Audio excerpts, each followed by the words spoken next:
திருமதி வானதி சீனிவாசன் வந்திருக்கிறார்கள். அவர்களை வருக வருகவென்று அன்போடு வரவேற்கிறேன்.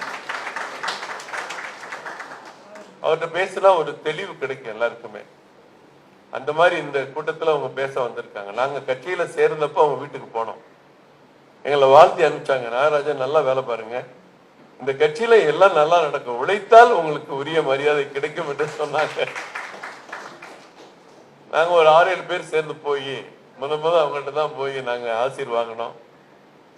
ஏற்கனவே அவங்களுடைய தொலைக்காட்சி பேச்சுக்களால் ஈர்க்கப்பட்டவர்கள் நாங்கெல்லாம். நம்ம ஒரு பக்கம் கத்துறோம், காலையில 7 மணிக்கு எந்திரிச்ச உடனே அவங்க அந்த சோஃபால உட்காந்து ஒரு காட்டன் சாரி கட்டிட்டு அவங்க பேசும்போது அதை பாக்கணுங்கிறதுக்காகவே சீக்கிரம் எந்திரிக்கிறதுலாம் உண்டு சில நேரங்கள்.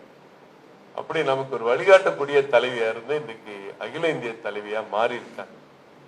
குறிப்பா சொல்ல போன வேணும்னா, இன்றைக்கு இந்த தொலைக்காட்சிகள் எல்லாம் இந்த தலைப்பையே எடுத்து டிபேட் நடத்த வேண்டும். மக்களுக்கு தெரிய வேண்டாமா? இந்த நாட்டில் நடந்த ஒரு மிகப்பெரிய துயரம், சோகம் மக்களுக்கு தெரிந்தால் தானே அந்த நாட்டு பற்று வரும், உணர்வு வரும். திரும்பி இது மாதிரி ஒரு நிலை நமக்கு வரக்கூடாதுங்கிற சிந்தனை வரும். நமக்கான கலாச்சாரம், பாரம்பரியத்தை காப்பாற்ற வேண்டும் என்ற ஒரு எண்ணம் மனசுல தோன்றும்.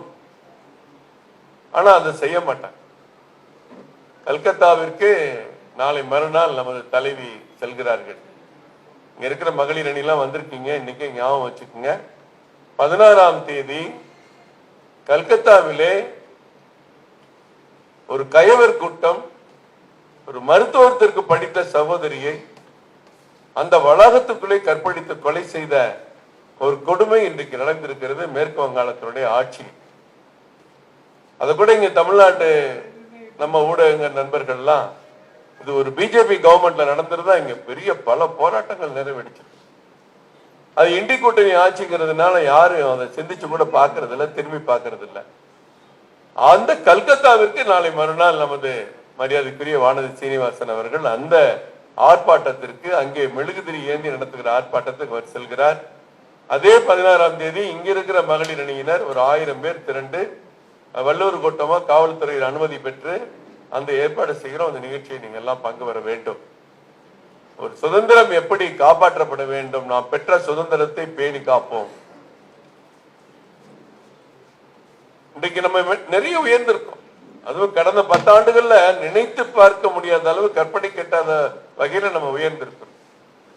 நேற்று கூட ஒரு நண்பர்கிட்ட சொன்னேன், என்னென்ன பண்றது, ஒலிம்பிக்ல நம்ம 67வது இடம் தான் வந்திருக்கோம்னு வருத்தப்பட்டார். ஒலிம்பிக்ல 67வது இடம் வந்திருக்கோம், அது நீயும் காரணம், நானும் காரணம். உன் பையன் நல்லா படிக்கணும் தான் ஆசைப்படுறேன், நல்லா விளையாடணும்னு என்னைக்கே ஆசைப்பட்டியா? கிடையாது. ஆனால் இன்னைக்கு சூழல் விமானப்படை தளத்துல நம்ம கவர்னர் போய் உட்கார்ந்து விமான சாகச நிகழ்ச்சியை பார்த்தாங்க. நீ டிவியில பாத்தியா? ஆமா பார்த்த சார். அந்த விமானப்படையினுடைய சக்தியில இன்றைக்கு உலகத்தின் 3வது இடத்துல இந்தியா இருக்கு. உலகத்தின் 3வது இடத்துல.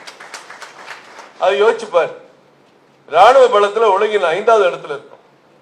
பொருளாதார சக்தியில உலகமே கொரோனாவில் பல கோடி உயிர்களை இழந்து பல நாடுகள் தவிக்கின்ற பொழுது நம்ம மட்டும் முன்னேறிட்டே இருக்கோம், சத்தமே இல்லாம. செய்திகளை உடனுக்குடனும் துல்லியமாகவும் தெரிந்து கொள்ள சப்ஸ்கிரைப் பண்ணுங்க.